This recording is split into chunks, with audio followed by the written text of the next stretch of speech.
Olá, gente linda que me assiste. Bom, já queria gravar esse vídeo há um tempão, mas é um assunto tão complicado, tão pesado, e eu sei que é um dos vídeos principais do meu canal. Vim falar sobre violência sexual. No último vídeo eu falei sobre o psicopata grave que passou na minha vida, e esse vídeo eu vou dar continuação sobre esse assunto. Pra gente que veio de uma família narcisista, a gente fica muito vulnerável por causa do isolamento provocado, é claro. Então a gente adquire a síndrome do bom menino. O que significa síndrome do bom menino? Você se acha na obrigação de proteger a sua família. Por quê? Porque você é culpado de tudo, então é melhor tentar reverter as coisas, né? Porque sendo culpado ou não, você vai levar a culpa de qualquer jeito. Então a gente tenta ser o herói. A literatura fala isso. Bom, tudo começou quando eu tinha 13 anos. O meu peitinho era uma azeitoninha. Eu ainda não era moça. E o meu padrasto percebeu que logo eu iria me formar como mocinha. Então ele resolveu me dar uma aula de sexologia. E aí ele me explicou sobre assuntos de menstruação e tal. Minha mãe achou cômodo, né? Que alguém estava fazendo o trabalho dela.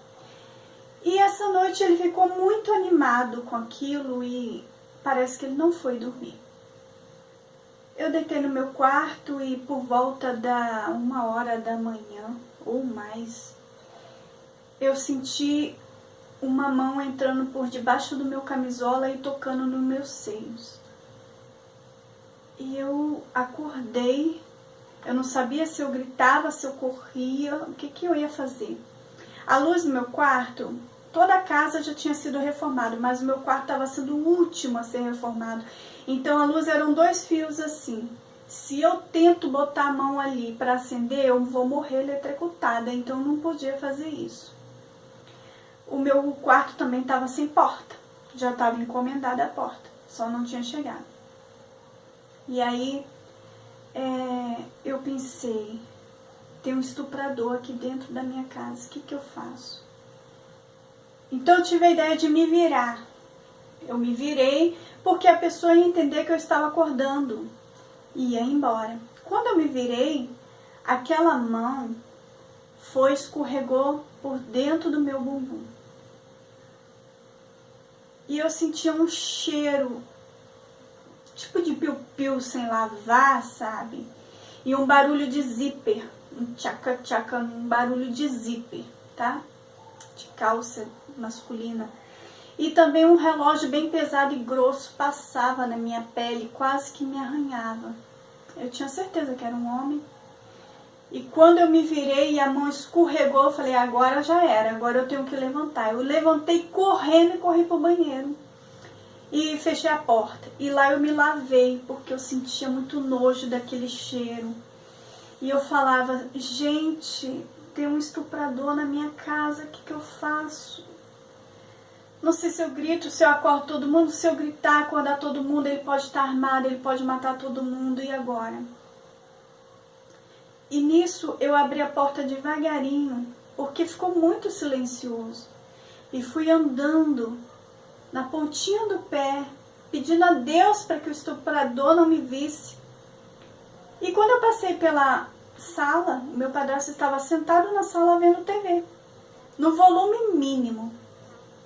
E aí eu corri pro quarto da minha irmã e me escondi entre a cama dela e a parede. Era uma gretinha assim. E ele veio atrás, enfiou a mão onde eu estava, me pegou no colo, me deu um abraço e falou, calma minha filha, o papai está aqui, nada de mal vai te acontecer. E eu estava muito tremendo, muito nervosa e corri pro meu quarto. E fiquei, será que ele é estuprador? Eu vou investigar essa casa toda, se amanhã tiver uma janela aberta, uma trinca aberta, eu vou entender que tinha um estuprador aqui dentro e que ele não fez isso. Mas se a casa estiver fechada, ele é um psicopata, ele é um pedófilo. E no outro dia eu cheguei para minha mãe, conferi a casa estava toda fechada. E aí, quando ele saiu para trabalhar, eu falei, mãe, você sabe onde estava o seu marido essa noite? Estava no meu quarto, passando a mão em mim. Ela fez de conta que não entendeu e ficou por isso mesmo. Aí eu exigi, mãe, eu quero a porta do meu quarto. E eu quero já. Então a porta chegou, ela botou uma pressão e tal, entregaram a porta, mas ele proibiu a gente de colocar essa porta. E ele disse que ele ia instalar a porta do jeito dele, com furadeira, coisa certinha, não podia fazer de qualquer jeito. Um dia, quando nós não estávamos em casa, ele instalou a porta. E tinha muito pó de serra no chão. E ele devolveu a furadeira para o vizinho. E um dia, a minha irmã viu ele abaixado, olhando entre a porta. Eu falei, como? O que ele estava vendo entre a porta? Ela, não sei. Ele estava olhando entre a porta. Lá para dentro do teu quarto, de alguma maneira, de algum buraco. Gente, eu contei mais de 10 buracos. Naqueles desenhos da porta, em cada canto tinha um buraco. Sabe por que eu não enxerguei? Que tinha pó de serra na frente do buraco. Mas eu sou um cordeiro revoltado. Então o que eu fiz? Peguei pomada minâncora, peguei batom e fui assim na porta, carimbando a porta, me empalhacei a porta. Ele chegou, que é isso? Eu não sei, me diz você. Nessa época meu avô estava com câncer terminal, minha mãe já estava grávida dele, foi para o Espírito Santo e eu fiquei sozinha com ele. E aí o inferno começou. Porque ele começou a me ameaçar, vou matar tua mãe, você pare de inventar essas conversas sobre mim. E naquele tempo não tinha celular e orelhão, tinha que comprar um cartão caríssimo, vocês sabem dessas coisas. E eu liguei para ela e quando eu introduzi o assunto, ele tomou o telefone da minha mão. Ah, não é nada não, sua filha tá meio revoltada porque nós aqui brigamos, mas tá tudo bem, tá tudo certo. E desligava o telefone.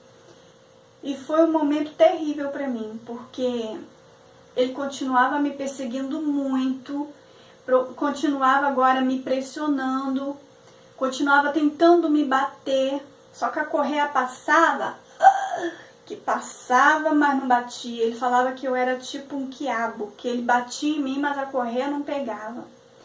Aí quando estava muito difícil de me segurar, muito difícil de me repreender, ele sentava em cima de mim e eu deixava minhas unhas crescerem. Eu fazia todo o esforço do mundo para cravar minha unha bem nos testículos dele.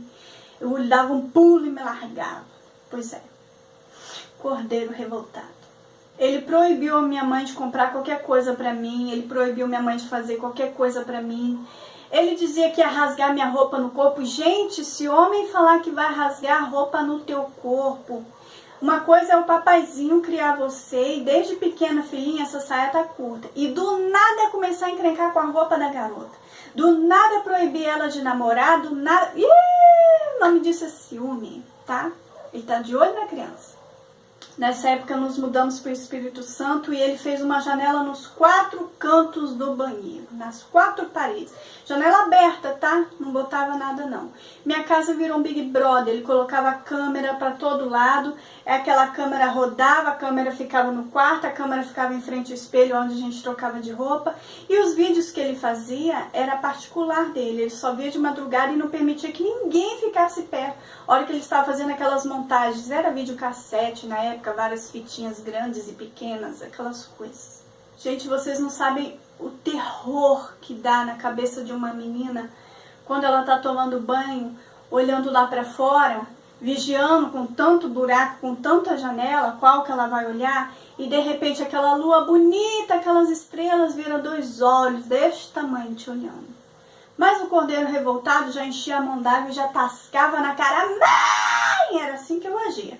Eu chegava na varanda e gritava, porque nessa casa eu tô passando fome. Mentira, não tava passando fome. Mas isso era uma forma de instigar a vizinhança curiosa, que já tava de olho em pé, já de orelha em pé, para colocar todo mundo para vigiar ali o ambiente melhor. Sabe como?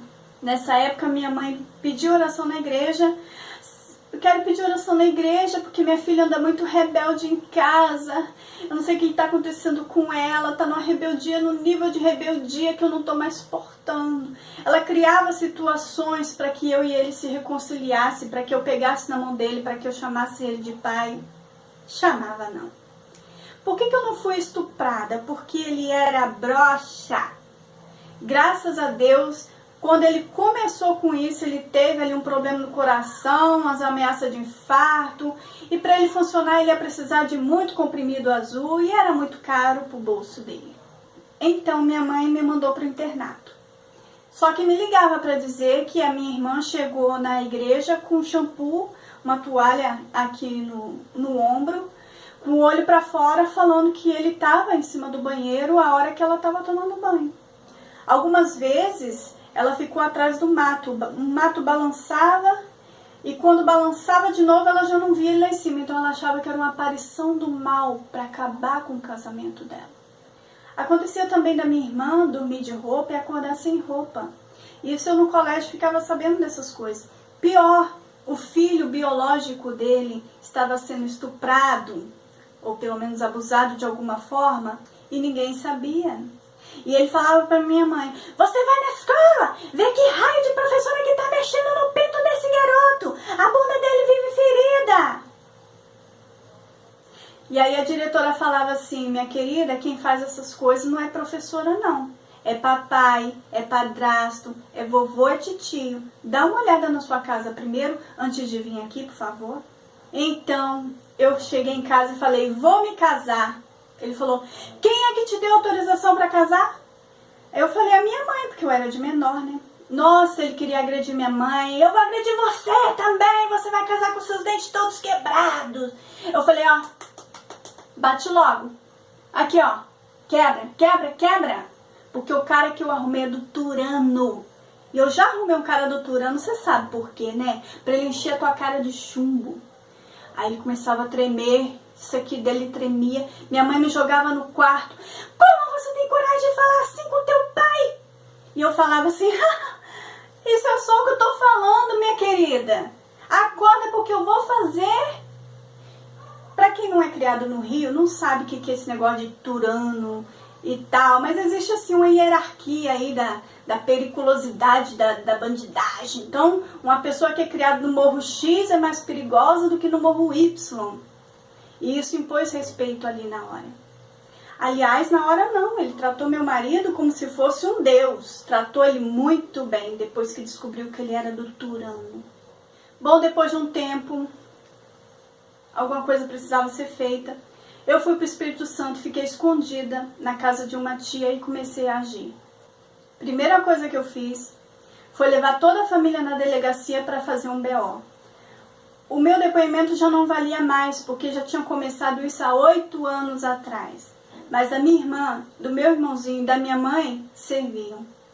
Então, naquela época era muito complicado, porque para ser considerado um estupro, tinha que ter penetração, tinha que ter sangue, tinha que ter sêmen. Hoje não precisa mais. Hoje basta você chegar lá, eu nem sei se precisa de testemunho, eu acho que nem precisa. Entendeu? Então você não precisa mais ter medo de denunciar. No meu tempo era difícil, hoje não é difícil mais. Contei para todos os parentes, o pessoal bebeu, queria ir na minha porta, vou matar, cadê esse desgraçado? O bicho sumia. Parece que evaporava que nem álcool. Peguei o microfone e falei, eu quero cantar na frente da igreja. Peguei o microfone e falei, esse safado que é diretor disso, diretor daquilo, diretor não sei mais do que, não sei mais do que, eu estou no internato por causa dele. Ele é um pedófilo, ele é um psicopata. Se vocês não acreditam, eu tenho aqui uma fita do depoimento do bebezinho dele, sangue do sangue dele, tá bom? Feito por um advogado que me ajudou a gravar. Quem não acreditar, leva em casa. Eu entrego em domicílio para vocês escutarem. Nisso deu um bafafá, ele foi excluído da igreja.